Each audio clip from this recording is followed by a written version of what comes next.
If you practice Vinyasa flow yoga, the reality is you're going to spend a lot of time bearing weight on the delicate structures of your hands and wrist. But it can be addressed with proper modifications and progressions. Namaste friends, I'm Ritesh, and today we will be discussing about neutral wrist alignment. We need to give the wrist a chance to get stronger gradually, either from a regression to a progression, or from a progression to a regression. Depends upon individual to individual.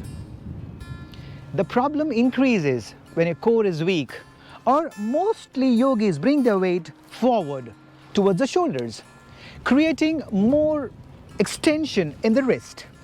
Friends, keeping a neutral wrist and avoiding pressure on a flexed or extended wrist is a universal alignment, and especially for those with many wrist or hand related issues.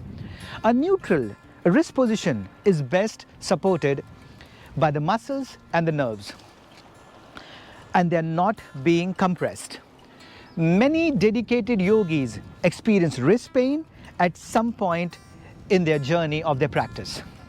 Every day I see people on their mats trying to fight it out through the pain, and I want to all you to know it is not necessary.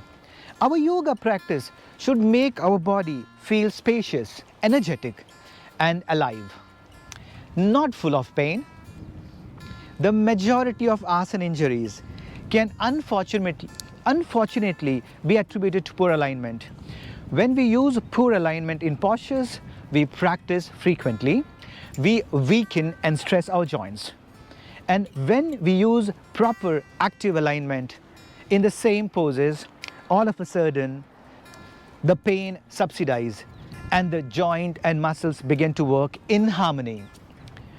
When we use our hands in poses like a downward dog, plank pose, bakasana, or even a handstand, we essentially turn the function of our skeletal upside down. Our shoulders becomes our pelvis, our hands becomes our feet, and our tiny wrist take the weight that much larger, stronger ankle joint will normally bear. Friends, our bone structure are highly variable.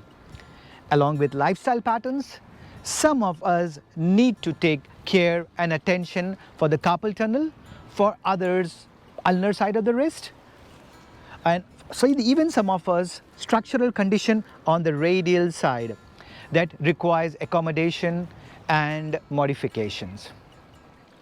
There is never a need to practice with discomfort. Move and adjust to find your authentic line of engagement. Also consider that Hatha Yoga is means of applying positive stress to our tissues to awaken, strengthen and expansion. It is always recommended to have a prudent approach to progressive or regressive holistic overload of the tissues, whether it is stretching or strengthening. Mix up your sequence and style of practice so that you can provide periods of rest for your hands and wrist. So friends, that was it for the alignment, the wrist alignment. So see you in the next part with the anatomical details, with understanding of why we need to keep the pressure on the radius and not on the ulna. So see you in the next part. Take care. Keep smiling. Namaste.